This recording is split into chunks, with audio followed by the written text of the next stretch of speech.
Eh bien, salut à tous, j'espère que vous allez bien, j'espère que vous pétez la forme. Aujourd'hui, on se retrouve pour une toute nouvelle vidéo un petit peu particulière. Pourquoi? Parce que dans cette vidéo, je vais tout simplement restructurer mon PEA. Voilà, je trouve qu'il y a un petit peu trop d'ETF investis sur les États-Unis. J'ai un compte titre déjà avec plein d'actions et d'ETF sur les États-Unis. Donc le PEA, voilà, je vais essayer de changer un petit peu, de me diversifier et de viser le secteur plutôt européen et français en visant principalement le stock picking. Donc je vais diminuer ma poche d'ETF et je vais investir un peu plus sur des actions. C'est voilà, une réflexion de ma part. Je me suis dit, voilà, pourquoi pas faire ça. Les marchés sont hauts, donc quitte à le faire, vaut mieux le faire maintenant que quand c'est en baisse. Et puis surtout, voilà, vu que je suis surexposé aux États-Unis sur mon compte titre, eh bien voilà, ça m'évite au moins d'avoir des doublons. Donc sans plus tarder, c'est parti. On se retrouve donc sur le PEA. Donc la valorisation est actuellement à 16 223 euros. La plus-value latente est à 3 590 euros. L'objectif, ça va être tout simplement de diminuer ma poche, en fait de supprimer carrément ma poche de S&P 500 que voici. Et je vais aussi supprimer mon ETF stock 600. Pourquoi? Parce qu'en fait, tout simplement, sur mon compte titre déjà, là déjà, je suis bien exposé ETF sur mon PEA. J'ai plus d'ETF que d'actions, d'une part. Et de deux, sur mon compte titre, je vise principalement les États-Unis sur mon compte titre. J'ai beaucoup d'actions américaines, j'ai même que ça. Et j'ai une grosse poche, environ, je crois, 10 000 euros dédiée aux ETF. Et donc j'ai du S&P 500, Nasdaq 100, Stock 600, Emerging Market récemment acheté. Donc voilà, je suis assez bien diversifié. L'objectif étant sur le PEA d'avoir tout simplement un portefeuille axé plutôt européen France avec des actions sur lesquelles j'ai de grosses convictions et de garder une petite poche d'ETF significatif qui a fait ses preuves, notamment garder le Nasdaq 100 et acheter un peu d'MNG Market pour avoir une sorte d'équilibre, si je puis dire. Donc, ce que j'ai fait, voilà, j'ai fait un petit résumé. Donc, l'idée, ça va être quoi? Ça va être du coup de garder, donc sur mon portefeuille total de 16 200 et quelques euros, d'avoir en tout 30% en ETF, donc Nasdaq 100 principalement, et MG Market en deuxième position, et ensuite 70% en stock picking. Donc, ça va viser quoi? Ça va viser du Schneider Electric, Air Liquide, Total Energy, GTT, Essilor Luxottica, ASML, donc je vais peut-être pas augmenter la position, mais on verra.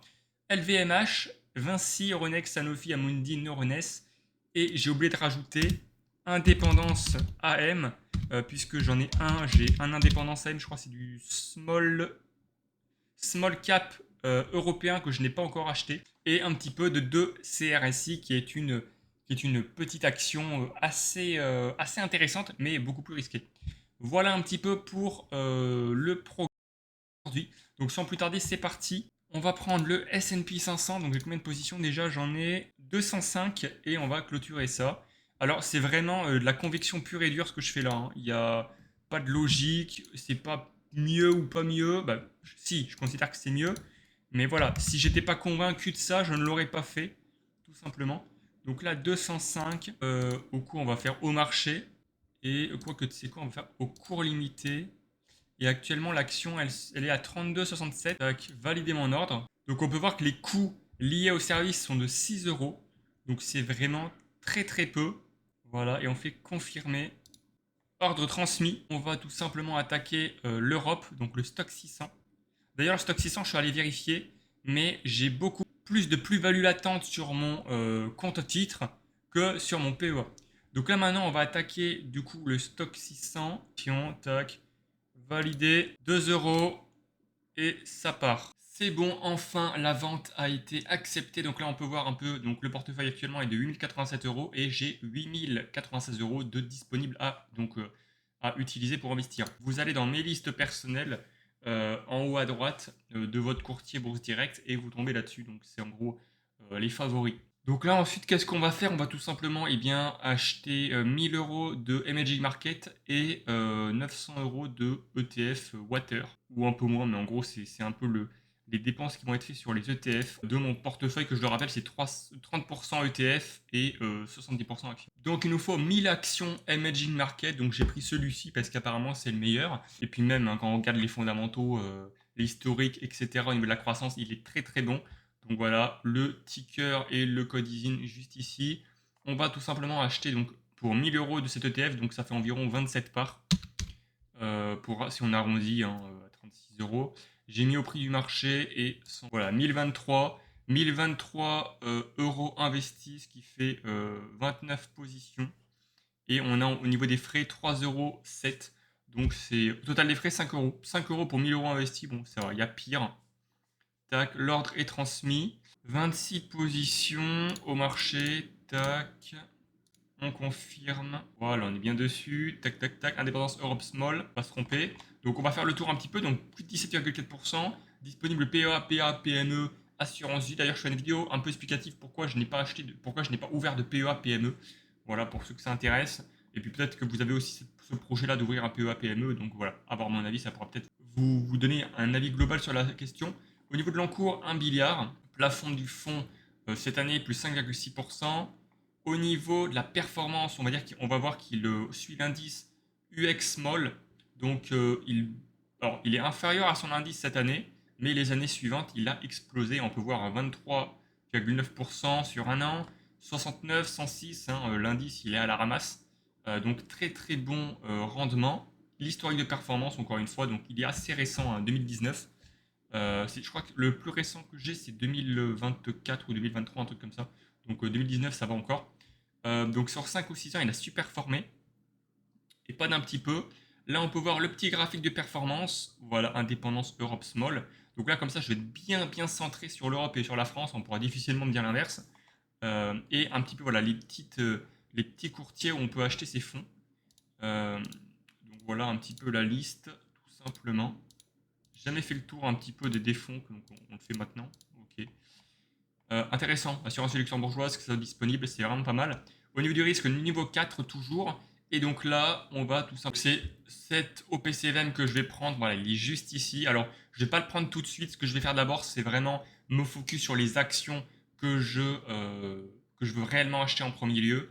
Et ensuite, s'il me reste un petit peu, eh bien, j'achèterai du Indépendance AM Europe Small. Tout simplement parce que j'en ai déjà, voilà, j'en ai déjà deux. Euh, et puis voilà, c'est surtout des actions que j'ai envie d'acheter. C'est qu'on va acheter du Air Liquide. Vraiment, c'est l'action qui m'intéresse le plus. Donc, on va en acheter pas mal. J'ai que 2 positions. Et l'idée, c'est d'avoir 10 positions avec du coup cette allocation. Donc, on va arrondir. Donc, 184 x 8, ça fait 1472 euros. Donc, on va en acheter 8 actions. À ce prix-là, ça pique un peu, mais bon. Ça va continuer de monter dans tous les cas. Et peut-être que j'en rachèterai s'il me reste un peu d'argent, parce que de toute façon j'ai pas mal d'actions à acheter là. Tac, donc on a 8 euros de frais. Ça fait les 10 actions tout rond. Voilà. Je pense qu'on va rester sur 4 actuellement, Schneider. On va rester sur 4 parce que si on fait le calcul, ça fait quand même pas mal. 4 x 276 pour arrondir. Ça fait 1104 euros déjà. Donc c'est déjà pas mal. 7 euros de frais. Ensuite, on va prendre du Essilor parce que j'en ai pas acheté de cette action. Essilor Luxottica. Tac, c'est bien celle-ci. Tac, Essilor. Donc là, on va en prendre 5. Voilà. Indépendance AM, on va le prendre maintenant, comme ça c'est fait. On va en prendre 3, je pense. Non, c'est pas ce que je voulais. Voilà. Tac, tac, tac. Et on a voilà les frais. Ensuite, on va prendre du LVMH 2. Du Neuronest. Du Neuronest, on va en prendre un petit. Je pense qu'on va en prendre 10. 90. Ensuite, on va prendre du Euronext. Une action. Voilà. Et puis j'augmenterai dans le futur les positions. Ensuite, on a GTT. Là, pareil. Donc là, il me reste 507 euros. Là, j'en prends une. Pas trop le choix à ce niveau-là. On va faire 2 CRSI. Ça monte vite. Donc, je vais en prendre 2, je pense. Bon, ben 2. Par contre, il me restera ouais, 50 boules. Sur Bourse Direct, ça c'est pourri comme truc.